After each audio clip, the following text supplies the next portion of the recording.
U.S. Army officer and Black Hawk pilot, spent about 9 years advising Republican senators on the Armed Services and Foreign Relations Committees as well. Katie Drummond from Wired with us with new reporting, and Mark Caputo from Axios, also new reporting. Brad, can I start with you, though, because in all of this, Trump says this is, he said it is not, quote, a big deal.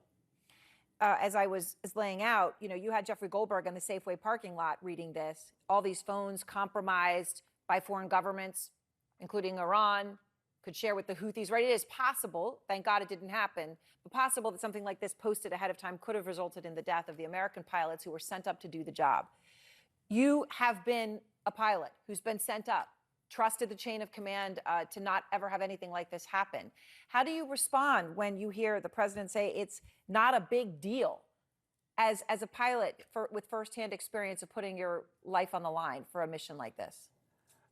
Thanks, Aaron, for the opportunity to join you. I'll leave the political commentary to others, but I would just focus on the following, that I think some of the discussions versus attack plan versus war plan misses the most fundamental, the most important point, and that is that you should not put sensitive or classified information about a future military operation on unsecure systems and unclassified messaging apps. Why is that? Because it makes it more likely that our adversaries will get that information and then use it to kill our service members or undermine the mission they are tasked to complete.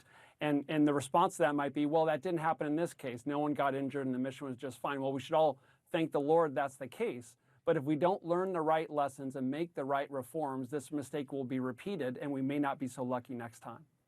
So, Katie, as talking about these apps, these commercial apps, I know you've got new reporting at Wired tonight that Waltz and the White House Chief of Staff, Susie Wiles, also in this group, had public Venmo accounts, which would allow anyone to see all of their friends. And I know you've got reporting on why this, another commercial app here, but in this context is also a security risk.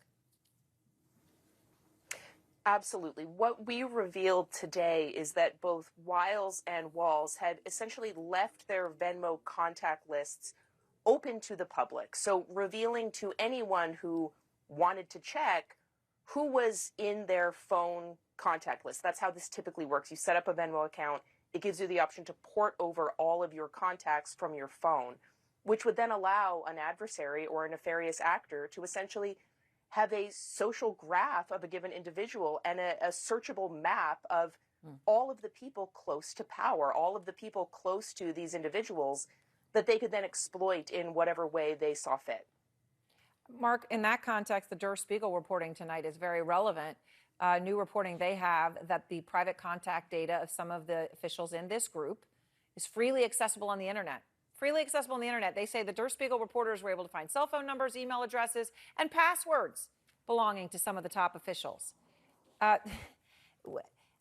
Is Trump aware of the many layers of this and how bad it is? I doubt he's aware of what's in Der Spiegel or the other reports. As Elena had said earlier, he's not doing a lot of close paying attention to this. And I think what bleeds through in all of these discussions over time is these guys kind of don't care. They were kind of careless, or they're pretty careless about discussing this stuff on Signal. And their messaging since then has been kind of careless and kind of sloppy. And the reality is, in the Trump mindset, the White House, they have the House and they have the Senate and they have the numbers, and that's what counts. And this other stuff is just noise, and they'll be able to deal with it. So, Brad, you talked about how this whole distinction they're trying to make between attack plans and war plans is completely misses the point. And I think we know that every single person making that argument knows that, right? They all know that. That would be absurd to claim otherwise. But what I'm curious about, Brad, is from the perspective where you sit and you've advised Congress people, you've advised senators, but as a pilot, do those the pilots, next time people get the go, you're going to be bombing the Houthis, you're flying to do something to Hezbollah, you're flying over Saudi Arabia. Do they think twice? I've never been an F-18 pilot like the planes involved in these strikes, but I've worked with many patriotic fellow citizens who have, they raise their right hand and they stand between those who want to hurt our country and us to protect us. And they trust that certain things will be true. And they trust that, for example, that our adversaries will not have our military plans before they take off.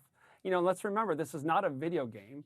These are our fellow citizens, our neighbors, who are going out and climbing into a cockpit and taking off into the sky, into enemy territory to put their lives on the line because they believe in our country and because they are ordered to do so. The least we can do is not put the military plans, the aircraft, the munitions, the targets, the timing on an unclassified messaging app. In these partisan times in Washington, can we at least agree on that, please? Very eloquently put, Brad. Katie, as part of this, that obviously what Brad just said so eloquently is not what we see happening in all quarters, certainly from those involved. And one of the strategies has been to blame Jeffrey Goldberg, obviously, and also to blame Signal itself. So here's what President Trump said just a couple moments ago. If a Signal doesn't work, it could be that Signal is not very good. It's a company, and maybe it's not very good. I don't know that Signal works. I think Signal could be defective, to be honest with you. I know you've done a lot of reporting at Wired on Signal. You've got a new article on this attempt to blame Signal tonight. So what have you learned? For that article, we spoke to an expert who put it better than I ever could. He said, if you hit yourself in the face with a hammer, it's not the hammer's fault. This has nothing to do with Signal and everything to do with egregious, outrageous lapses in judgment on the parts of everybody involved in that conversation. Signal is collateral damage, essentially, to what is really about lapses in judgment. This is not about Signal. Signal is not faulty. It is not defective. It is a best-in-class encrypted messaging app for a general consumer user. Mark, as Brad said so eloquently, in these partisan times, it should just be something that everyone can agree on. That our neighbors, our fellow citizens who get in those cockpits and go up and put their lives on the line for this country would expect some basic things, right? Some basic decency, some that the plans of what they're going to do aren't posted ahead of time. Is the gravity of what he said, the gravity of that those pilots went up and something could have happened, is that completely lost on everyone involved here?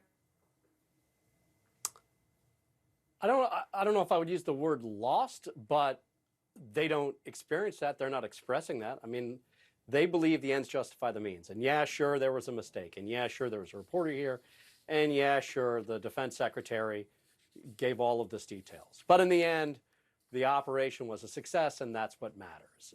And then in the case of Donald Trump trashing Signal, I mean, the reality is this has probably been some of the best advertising for Signal they could ever have asked for, because this shows that the highest levels of government use that encryption app and trusted it so much that they were kind of reckless about it. All right. Well, I appreciate all of you very much, and thanks so much for the conversation.